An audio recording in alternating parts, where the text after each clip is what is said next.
Sir வணக்கம் sir. வணக்கம் Simon. என்ன சார் இன்றைக்கி காலையில் இல்லை மதியம் ஒரு 1 இருந்தே தொடர்ந்து பெரிய நீண்ட நெடும் பிரச்சாரம். அதுக்கப்புறம் ஒய்எம்சியில் அவர் பேசியிருக்காரு.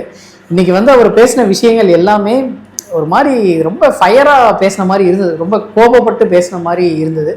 எப்படி சார் பார்க்குறீங்க நீங்கள் பேசுங்க? நிச்சயமாக ஏன்னா விஜய் இப்போ தேர்தல் தேதி அறிவிக்கப்பட்ட பிறகு விஜயோடைய அந்த பிரச்சார பயணம், ரோட் ஷோ, நிர்வாகிகள் சந்திப்பு எதுவாக இருந்தாலும் 8 நிமிஷத்தில் பேசுகிறாரு, 7 நிமிஷத்தில் பேசுகிறாரு, 10 நிமிஷத்தில் பேசுகிறாரு, அதிகபட்சமாக சில இடங்களில் பேசாமல் போயிடுறாரு. இந்த மாதிரி விமர்சனங்களாக இருந்தது. இன்னைக்கு இறுதிக்கட்ட பிரச்சாரம் கண்டிப்பாக எல்லா தலைவர்களும் நம்புற மாதிரி சொந்த தொகுதியில் முக்கியமான ஒரு விஷயம், எல்லாரும் அங்கங்கே இருக்காங்க. இதில் விஜய் என்ன பேச போகிறார் அப்படின்ற ஒரு விஷயம், அதுக்கு இன்னைக்கு ஒரு பெரிய ஆக்ரோஷமான ஒரு ஸ்பீச்சாக கூட அதை சொல்லலாம். நீங்கள் சொன்ன ஒரு எமோஷனலான ஒரு ஸ்பீச்சாக கூட சொல்லலாம். ஒட்டுமொத்தமாக விஜய் மனசில் இருந்த அத்தனையும் இந்த மக்கள் முன்னாடி கொட்டின ஒரு கொட்டு தான். இப்போ தொடர்ச்சியாக அவர் பாஜகவை அந்த அளவுக்கு எதிர்க்கிறது கிடையாது, திமுகவை தான் தீய சக்தி எதிர்த்துக்கிட்டு இருக்காரு அப்படின்ற மாதிரியான ஒரு பேச்சு இருந்த பொழுது, இன்னைக்கு திமுகவை தாண்டி பாஜகவை பெரிய அளவில் விமர்சனம் பண்ணியிருக்காரு. ஒட்டுமொத்தமா இது திரும்ப சொல்றதுனா, நான் விக்கிரவாண்டி மாநாட்டிலேயே நான் சொல்லிட்டேன், நான் திமுக பாஜக 2 பேருமே கூட்டாளிங்க தான்.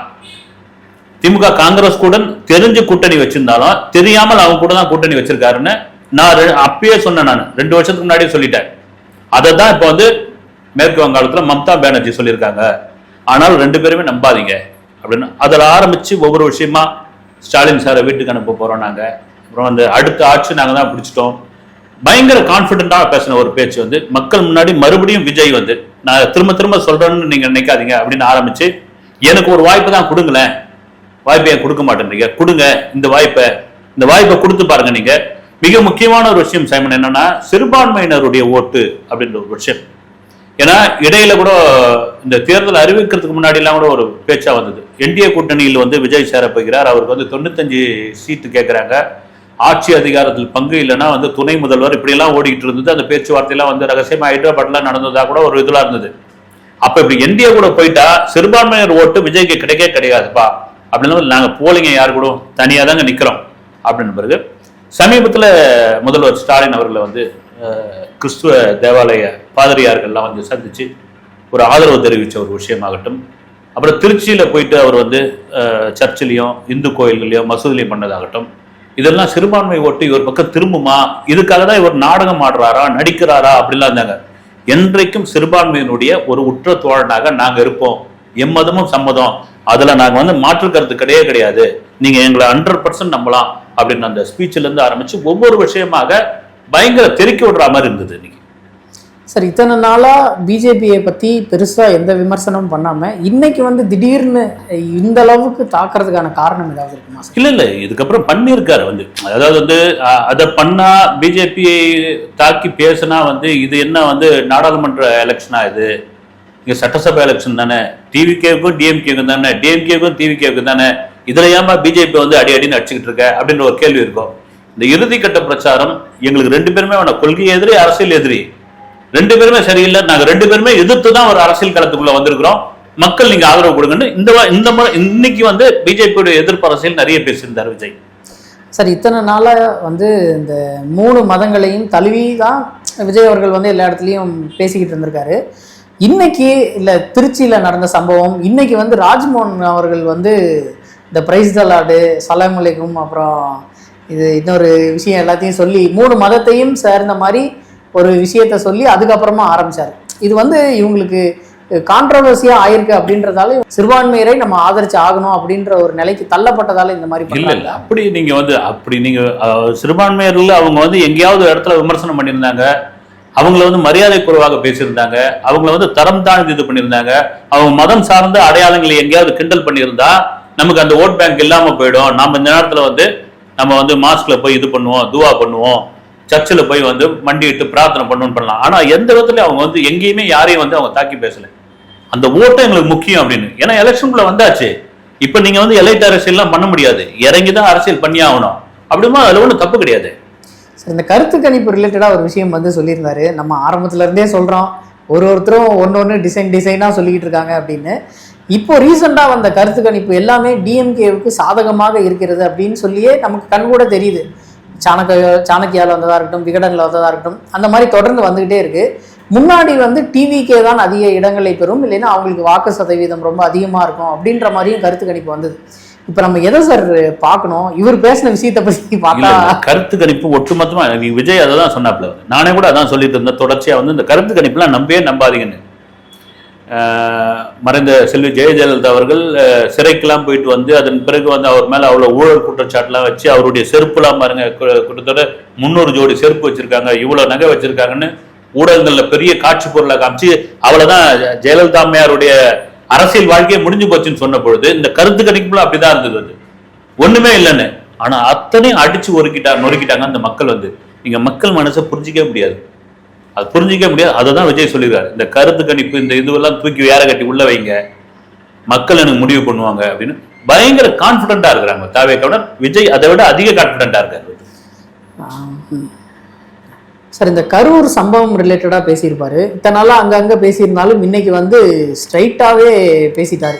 நான் குறிப்பிட்ட டைமுக்கு தான் வந்தேன், எனக்கும் அதுக்கும் சம்மந்தம் இல்லை, ஆனால் அரசியல் பண்ண மாட்டேன்னு சொல்லிட்டு நீங்கள் அங்கே போய் அரசியல் பண்ணுறீங்க அப்படின்னு சொல்லியே ரொம்ப கோவப்பட்டு பேசின மாதிரி இருக்கு. அதை எப்படி சார் பார்க்க? இல்லை, உண்மையாகவே வந்து ஏன்னா கரூர் சம்பவத்துக்கு கரூர் சம்பவத்திலே நிறைய விமர்சனங்கள்லாம் வந்தது. அவர் லேட்டாக வந்துட்டாரு. அப்புறம் வந்து அந்த சம்பவம் நடந்த பிறகு அடிச்சு பிடிச்சின்னு ஓடி போய் திருச்சியிலேருந்து விமானத்தில் சென்னைக்கு வந்துட்டாரு. சம்பவம் நடந்த பிறகு அந்த மக்களை வந்து அவர் பார்க்கவே இல்லை, ஓடி ஒளிஞ்சிக்கிட்டாரு. அப்புறம் வந்து அந்த மக்களை வந்து அவங்க இடத்துல போய் சந்திக்காம அவங்கள வந்து பனையூருக்கு மகாபலிபுரத்துக்கு வர வச்சு அவங்க காலில் விழுந்து வணங்கினாரு, மன்னிப்பு கேட்டாரு, இப்படிலாம் சொல்லியிருந்தாங்க. சரி, கரூர் சம்பவத்தை எப்போதான் இவர் பேச போறாரு அப்படின்ற மாதிரியான விஷயங்கள்லாம் இருந்தபோது இன்னைக்கு அதை சொல்லிட்டாரு. கரூர் சம்பவத்தில் நாமக்கல்ல இருந்து நான் கரூர் வரத்துக்குள்ள நான் எந்த இதுல வந்தேன்னு எனக்கு தான் தெரியும். போலீஸார் கொடுத்த டைம்ல நான் வந்து அங்க நின்னேன். நானு அதன் பிறகு நடந்த சம்பவங்கள்லாம் உங்களுக்கு தெரியும். வந்து நான் அப்படி ஓடி ஒளியிற ஆள் கிடையாது. வந்து கரூர் சம்பவத்துக்கு எது விஜய் தான் காரணம் என் மேல தூக்கி பழிப்பட்டீங்க. காரணம் யாருன்னு மக்களுக்கு தெரியும். அப்படி மக்களுக்கு தெரிஞ்சதுனால்தான் அவங்க இன்னைக்கு வரைக்கும் சைலண்டா இருக்கிறாங்கன்னு. கண்டிப்பா வந்து ஒருவேளை விஜய் தான் காரணமா, ஏன்னா விசாரணைக்குள்ள இருக்குது, விஜய் தான் காரணமா இருந்தார் அப்படின்னா அந்த மக்கள் நிறுத்தி கொந்தளிச்சு போயிருப்பாங்களே. அவர் கூப்பிட்டு பேசுறது கூட நீங்க தாங்க பேசுறது வேணாம் அப்படின்னு சொல்லி இது பண்ணிருப்பாங்க. இல்ல கரூருக்குள்ளேயே அந்த தாவேக வேட்பாளரை சேர்த்திருக்க மாட்டாங்க. வந்து அந்த சம்பவத்தை பத்தி விஜய் இந்த நேரத்தில் கடைசியாக ஏன்னா இப்ப பேசலாம், எப்பவும் பேச முடியாது, பேசுறது மிக சரியான ஒண்ணுன்னு நான் நினைக்கிறேன். சார், டிஎம்கே சைடில் பார்த்தோம்னா மற்ற ஸ்டேட்டோட முதல்வர்கள் வந்து இங்கே வந்து பிரச்சாரம் பண்ணிக்கிட்டு இருக்காங்க. ராகுல் காந்தி அவர்கள் வந்து பிரச்சாரம் பண்ணிக்கிட்டு இருக்காங்க. அந்த மாதிரி எல்லா பெரிய தலைவர்களும் வந்து இங்கே பிரச்சாரத்தில் ஈடுபட்டிருக்காங்க. ஆனால் தாவேக்காவுன்னு பார்த்தா விஜய் அவர்கள் மட்டும்தான், அவரை மட்டுமே பேஸ் பண்ணி எல்லா இடத்துலையும் வந்து வாக்கு சேகரிக்கிறதுக்கு பிளான் பண்ணிக்கிட்டு இருக்காங்களா, இல்லை நம்ம விஜய் அவர் ஒருத்தருக்கு மட்டுமே ஓட்டு விழும் அப்படின்னு சொல்லி நம்ம எடுத்துக்கலாம்? இல்லை, இது கேள்வி எப்படி இருக்குதுங்க. இப்போ வந்து ஒரு 75 வருஷ கட்சி, அவங்க வந்து தேசிய அளவில் வந்து அவங்க இன்னைக்கும் வந்து அரசியல் பண்ணிக்கிற கட்சி. கெஜ்ரிவால் வராரு, ராகுல் காந்தி வராரு, கூட்டணியில் உள்ளவங்க. அப்புறம் பார்த்து இந்த பக்கம் டெல்லி முதல்வர் அந்த அம்மா லேடி அவங்க வராங்க. அப்படின்போது அவங்க தான் இப்போதானே வந்திருக்காங்க. இவங்க யார் கூட கூட்டணி, யார் நார்த்ல இருந்து இவங்க சப்போர்ட், அந்த சப்போர்ட்லாம் ஒன்றும் தேவையில்லை. விஜய்ன்ற ஒரு மனுஷன் வச்சு தான் இங்கே ஃபோக்கஸ் பண்ணியிருக்காங்க. ஒரு மாற்றம் தேவை அப்படின்னு மக்கள் விரும்பாங்க. அந்த மாற்றத்தை நாங்கள் கொடுக்குறோம், எங்களுக்கு வாக்களிங்கன்றாங்க. இதுல ஏன்னா வந்தவங்க பூரா ஹிந்தியில தான் பேசியிருக்காங்க. அதுல என்ன இதுவாகுது, அவங்க வந்து என்ன பெரிய தாக்கத்தை ஏற்படுத்திடுச்சு. அது கெஜ்ரிவால் வந்து பேசினார், இவங்க வந்து பேசினாங்க. அப்புறம் இவர் பீகார்ல இருந்து கூட ஒருத்தர் வந்து பேசியிருந்தார். வந்து அது ஒரு பெரிய தாக்கத்தை ஏற்படுத்துற. வந்து இங்க தமிழ்நாட்டு அரசியலை பொறுத்த வரைக்கும் யார் இங்க ஸ்டார் வேல்யூ அப்படின்னு அந்த ஸ்டாருக்காக தான் இங்க மதிப்பு. வந்து இப்போதைக்கு விஜய் நாங்க தான் ஸ்டார், எங்களுக்கான பலம் தான் இங்க இருக்குதுன்னு ஒரு முடிவோடு சொல்லியிருக்காங்க. மே 4ஆம் தேதி தெரிய வரும். சார், சென்னையை மட்டுமே கான்சென்ட்ரேட் பண்ணுறதுக்கு ஏதாவது காரணங்கள் இருக்கா? ஏன்னா பாஸ்ட் 5 டேஸாக இவர் வந்து வெளியே எங்கேயும் போகல. அதாவது திருச்சிக்கு அப்புறம் இவர் வெளியே எங்கேயும் போகல, ஃபுல் அண்ட் ஃபுல் சென்னையிலே இருந்துட்டாங்க. இன்னும் மற்ற தொகுதிகளில் விஜய் போகாத தொகுதிகள் ஏகப்பட்டது இருக்குது. அப்படி இருக்கும்போது ஓவராலாக இந்த வீடியோக்களை பார்த்து மக்கள் வாக்களிக்கிறதுக்கு வாய்ப்பு இருக்கா? இல்லை, இன்னைக்கு வந்து சமூக ஊடகங்கள் ஒரு பெரிய மாற்றத்தை உண்டு பண்ணியிருக்கு. நான் திரும்ப சொல்லும்போது தான் வந்து சோஷியல் மீடியா அவ்வளோ பெரிய தாக்கத்தை உண்டு பண்ணிருக்கு. இன்னைக்கு பாருங்க, சோஷியல் மீடியாவில் தான் அவ்வளோ விஷயங்களும் பண்ணிக்கிட்டு இருக்காங்க. ஒரு எதிர்ப்பாகட்டும், ஒரு ஆதரவாகட்டும். ஆனால் தான் அந்த குழந்தைங்கிட்டே அவர் கேட்டது வந்து உங்களுக்கு கிண்டர் ஜாய் கொடுத்தோ சாக்லேட் கொடுத்தோ ஏதாவது ஒன்று காரியம் சாதிப்பாங்க. இந்த விஜய் அங்கிள் சொல்கிறவங்க அப்பா அம்மா மாமா மாமி அத்தை யாராவது இருந்தால் விசில் சின்னத்துக்கு ஓட்டு போட வைங்க அப்படின்னு. இது கூட சோஷியல் மீடியாவுடைய தாக்கம்னு கூட சொல்லலாம். அப்படி இருக்கிறதுனால இப்படி ஒரு நீங்க சொன்ன மாதிரி தான் வந்து நான் ஆரம்பத்துல இருந்தே சொன்னேன், விஜயை தொடர்ச்சியாக பிரச்சாரம் செய்ய விடாமல் பண்ணியிருந்தால் ஒரு வேலை அப்படின்னா ஒவ்வொரு தொகுதிக்கான வீடியோவும் ஒன்று வெளியிட்டு இருக்கலான்னு நான் வந்து அது கண்டிப்பா போய் சேர்ந்திருக்கும். ஆனால் அது சென்னையை மட்டும் டார்கெட் பண்ணாங்க அப்படின்ட்டு வந்து எனக்கு அது ஒரு இதுவா தெரியல வந்து. மற்ற இடங்களுக்கு போகாத காரணம் அவங்க தான் பதில் சொல்லி ஆகணும். சார், டிஎம்கேவை சார்ந்து இன்னைக்கு வந்து ஒரு வீடியோ முதல்வர் அவர்கள் வந்து ரிலீஸ் பண்ணியிருந்தாரு. இதே மாதிரி டிவிகே சார்பாக இன்னும் கொஞ்ச நேரத்துல வர்றதுக்கு ஏதாவது வாய்ப்பு இருக்கா? இல்ல அவ்வளவுதான், இந்த வீடியோ பேசுறதுக்கு கொஞ்ச நேரத்துல முடியும் போகுது பிரச்சனை. இதுக்கான வாய்ப்பு கிடையாது, நிச்சயமா கிடையாது. சார், கடைசி வரைக்கும் பிரஸ் மீட் கொடுப்பாருன்னு சொல்லி ஏமாத்திட்டாங்க. இதுக்கப்புறம் முடியாது, அது முடியாமலே போயிடுச்சு. மே 4ஆம் தேதிக்கு அப்புறம் ஒரு பெரிய பிரஸ் மீட் கிடைக்கிறதுக்கு வாய்ப்பு இருக்கா? நிச்சயமா இருக்கும். வந்து ஒரு பிரஸ் மீட் கொடுத்துருக்கணும் விஜய் வந்து, கண்டிப்பா வந்து பத்திரிகையாளர் சந்திச்சிருக்கணும். அது என்ன காரணம்னு தெரியல, அதுக்கான பதிலை இன்னைக்கு சொல்லலை அவர் வந்து. ஏன்னா பத்திரிகையாளர் சந்திக்கல அப்படின்ற ஒரு விஷயத்த சொல்லியிருக்கணும். கண்டிப்பா சந்திச்சு இருக்கணும், வந்து சந்திச்சு இருந்தால்தான் தெரியும் வந்து என்ன கேள்வி கேட்டிருப்பாங்க. எல்லாத்துக்கும் பதில் சொன்னா இல்லைன்னா நோ கமெண்ட் சொல்லிட்டு போயிருக்கலாம். நீங்க சொல்ற மாதிரி ஒரு மே 4ஆம் தேதி ஒரு பெரிய பத்திரிகையாளர் சந்திப்பு இருக்குன்னு நான் நம்புறேன். சார், இந்த தேர்தல் விஜய் அவர்கள் என்ட்ரி ஆனதால இந்த வாக்கு சதவீதம்ன்றது அதிகமாகிறதுக்கு வாய்ப்பு இருக்கா? எல்லாருமே ஓட்டு போடுறவங்க நிறைய பேர் வந்து ஓட்டு போடுறதுக்கான சான்சஸ் இருக்கா? ஏன்னா வெளிநாடுகள்ல இருந்து நிறைய பேர் வராங்க அப்படின்னு நியூஸ் வந்துகிட்டு இருக்கு. அப்படி இருக்கும்போது தமிழ்நாட்டோட வாக்கு சதவீதம் இன்க்ரீஸ் ஆகிறதுக்கு வாய்ப்பு இல்லை நிறைய இன்க்ரீஸ் ஆகிறதுக்கான வாய்ப்பு இருக்குது. நான் கேட்ட வகையில் பார்த்தீங்கன்னா நிறைய பேர் வந்து சொன்ன மாதிரி வெளிநாட்டில் இருக்கிறவங்க வராங்க. அதில் ஐடி பீப்புள், நல்ல சம்பளத்தில் இருக்கிறவங்க. நீங்கள் வெளிநாட்டில் இருக்க தொழிலாளர்கள், நம்ம இங்கேருந்து போன தொழிலாளர்கள் வராங்க. அதை தாண்டி பெரிய உயர் பதவியில் இருக்கிறவங்க, கை நிறைய சம்பளம் வாங்குறோம். அவங்களுக்கு என்ன சொன்னால் இந்த ஒரு நாளில் வந்து போக முடியாது. ஒரு 4 நாள் நம்ம வேலை கெட்டு போயிடும். இவ்வளோ இது வந்து நம்ம பிஸ்னஸ் அடிபட்டு போயிடும். இவ்வளோ செலவாகும். இந்த ஒரு ஓட்டுக்காக நம்ம போனோமா அப்படின்னு நினைக்கிறவங்க கூட சரி ஒரு மாற்றம் வரட்டும், என்னதான் பார்க்கலாம் அப்படின்னு ஒரு முடிவோடு வரப்போவதாக ஒரு தகவல் இருக்கு. அப்படி வந்தால் நீங்க சொல்ற மாதிரி இந்த ஓட்டு சதவீதம் அதிகமாக வாய்ப்பு இருக்கு. அதற்கு ஒரு சரியான உதாரணம் புதுச்சேரி எலெக்ஷன்.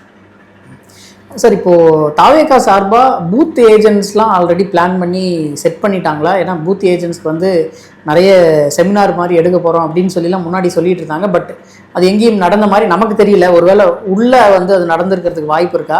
பூத் வந்து ஒரு தொகுதியிலையும் ஒரு வாக்குச்சாவடி பக்கத்துலேயும் டிவிகே சார்பாக யாராவது ஒருத்தர் இருப்பாங்க அப்படின்னு சொல்லி நம்பிக்கையாக சொல்லலாமா? இல்லை, எனக்கு அதை பற்றி தெரியல. வந்து மேபி வந்து இருக்கணும்னா அது எந்த அளவுக்கு அவங்க செஞ்சுருக்கான்னு தெரியல. சார், இத்தனை நாளா மற்றும் பலர் அப்படின்னு சொல்லி ஒரு கட்சியை வந்து சொல்லிட்டு இருந்தாரு. இப்போ திடீர்னு 10 தோல்வி அப்படின்னு சொல்லி யாரை குறிப்பிடுறாருன்னு நமக்கு எல்லாருக்குமே தெரியுது. திடீர் ட்ரிகருக்கு என்ன சார் காரணம்? குறிப்பா நான் கூட அதான் நினைச்சேன். 234 தொகுதியிலும் தாவேக வேட்பாளர்கள் நிற்கிறார்கள் அப்படின்னு நிற்க வச்சாங்க. அப்படின் போது அது ஒரு தொகுதியில அந்த வேட்பாளர் ஓடி போயிட்டாரா அல்லது விலை பேசப்பட்டாரா, விலைக்கு வாங்கப்பட்டாரான்னு தெரியல. வந்து 233 அது கொஞ்சம் அவங்களுக்குள்ள ஒரு சின்ன ஒரு சலசலப்பு, ஒரு பிரஸ்டீஜ் ப்ராப்ளமாக கூட இருந்தது. வந்து என்ன ஆச்சுன்னு தெரியல. அதுவும் முக்கியமாக முதல்வர் வேட்பாளர் எடப்பாடியுடைய தொகுதி அது. அப்படின்னு ஏதோ ஒரு நடந்திருக்குதுன்னு டக்குன்னு ஏதோ ஒரு 4 நாளைக்கு முன்னாடி போயிட்டு 4 நாளைக்கு முன்னாடி பிரேம்குமார் சுயேட்சை வேட்பாளர் அவருக்கு வந்து ஆதரவு தெரிவிச்சிருந்தாரு விஜய் வந்து. இப்போ இன்னைக்கு அந்த மேடையிலே போயிட்டு பேசிட்டாரு. நீங்க வந்து விஜய் வந்தா எதுவும் பிரச்சனைன்னு வந்தா விஜய் ஓடி போய் ஒளிஞ்சுப்பாருன்னு சொல்ற அவர் வந்து தொடர்ச்சியாக அவர் வந்து எடப்பாடியில் தேர்தல் நின்றுட்டு இருக்காரு. அவர் தில்லிருந்து தான் வந்து வெளியே தமிழ்நாட்டில் வந்து நிற்க வேண்டியதானே, ஏன் வந்து அங்கே போய் நிற்கிறார் வந்து அப்படின்ற ஒரு விஷயத்தை எடப்பாடி முதல் முறையாக வந்து சொன்ன மாதிரி மற்றும் பலர் வந்து இப்போ கூட பேரை குறிப்பிடல, அதை வந்து அவரை தான் சொல்லியிருக்காரு அப்படின்னு சொல்லியிருந்தாரு. இப்போ சொல்லலாம், எப்போ சொல்ல முடியும் வந்து. ஒருவேளை இந்த எடப்பாடி அவர்கள் வந்து ரீசெண்டாக அவரோட பரப்புரை எல்லாத்துலேயுமே விஜய் அவர்களை சீண்டி பேசிக்கிட்டு இருந்தாரு. அதில் ஒருவேளை ட்ரிகர் ஆகிருப்பாரோ அப்படின்ற இல்லை மேபி இருக்கலாம் வந்து. ஏன்னா நீங்கள் எதிர்ப்பரசியல் பண்ணாமல் எதுவும் பண்ண முடியாது வந்து. ஏன்னா ஆரம்பத்தில் வந்து எடப்பாடி அவர்கள் வந்து எதிர்பார்த்தார் வந்து நம்ம கூட கூட்டணி கூட வந்துருவாங்க, விஜய் வந்துட்டா ஒரு பெரிய பலமாக இருக்கும்னு. அது இல்லைன்னு தெரிஞ்ச பிறகு அப்புறமா வந்து அதிமுக கட்சி சேர்ந்தவங்கலாம் கொஞ்சம் எதிர்வினையாற்றினாங்க. அதுக்கப்புறம் அவங்க சொல்லி யாரையும் விஜய் எதிர்க்காதீங்க அப்படின்லாம் சொல்லிட்டு இருந்தாங்க. விஜய் கூட பார்த்தீங்கன்னா நிறைய திமுகவை தான் எதிர்ப்பா பேசிட்டு இருந்தாரு. இப்போ இது கூட ஒரு காரணமாக இருக்கும். ஏன்னா சமீப காலமாக எடப்பாடி அவர்கள் வந்து விஜயை வந்து நிறைய விமர்சனம் பண்ணி பேசுறது கூட ஒரு கோபமாக இருக்கலாம். ஓகே சார், இந்த தேர்தல் வந்து விஜய் அவர்கள் சொல்கிற மாதிரி 50 வருடத்திற்கு ஒரு தடவை வர்ற தேர்தல் மாதிரி இருக்குது. களத்தில் பார்த்தா அப்படி தான் இருக்குது. ஏன்னா இப்போ வரைக்குமே யார் வின் பண்ண போகிறாங்க, யார் இது பண்ண போகிறாங்கன்றதை ப்ரிடிக்ட் பண்ணவே முடியாத நிலைமையில தான் இருக்குது. நம்ம எந்த ஒரு பெரிய செய்தியாளர்கள்ட்ட கேட்டாலுமே இதே தான் சொல்கிறாங்க, தெரியலப்பா ப்ரிடிக்ட் பண்ண முடியல அப்படின்னு தான் சொல்கிறாங்க. இந்த தேர்தலில் வந்து மக்கள் எல்லாரும் ஓட்டு போடணும் அப்படின்னு சொல்லி எல்லாத்தையும் உங்களுடைய ஒரு சில வார்த்தைகளை சொல்லிட்டு நம்ம இதோட முடிச்சிருவோம். கண்டிப்பாக வந்து இந்த ஏன்னா எப்பவுமே வந்து தேர்தல் ஆணையம் தொடர்ச்சியாக வந்து 100% வாக்கு அப்படின்ற ஒரு விஷயம் அதற்காக செலவும் பண்ணிட்டு வராங்க விளம்பரமாக வந்து. ஏன்னா மாற்றம் அப்படின்ற ஒரு விஷயம் வந்து மக்களுடைய ஆர்வத்தில் தான் இருக்குது. வந்து குறிப்பாக இந்த வாட்டி நிறைய அந்த முதல் வாக்காளர்கள் அதிகம் இந்த முறை வந்து அப்படி ஒரு மாற்றமாக தெரிய போகுது அப்படின்னா அந்த வாக்கு சதவீதத்தை வச்சு தான் கிட்டத்தட்ட விஜயே வந்து 100% வாக்கு அப்படின்ற ஒரு விஷயத்தை கொண்டு வந்திருக்கிறாரு. கண்டிப்பாக இந்த தேர்தலில் அந்த சதவீத வாக்கு எந்த அளவுக்கு இருக்கும்னு வந்து நம்ம 23ஆம் தேதி ஈவினிங்கில் தெரிஞ்சுக்கலாம். ஓகே சார், அடுத்த வீடியோவில் சந்திப்போம் சார். நன்றி சார். வணக்கம்.